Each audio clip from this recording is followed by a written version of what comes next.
Hi everyone, welcome back to Tech Helpline.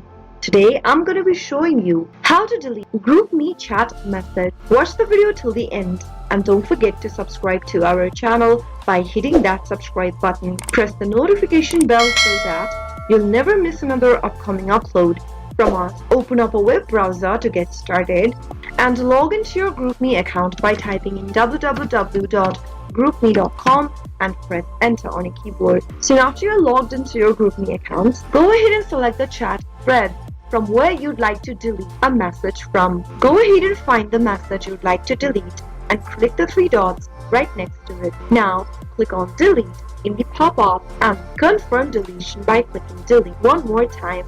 Soon after you do that, you'll be able to delete a message from GroupMe. That is how it can be done. I hope the tutorial was helpful to you. If it was, go ahead and give us a thumbs up. I'll be back soon with more videos like this. Thank you for watching.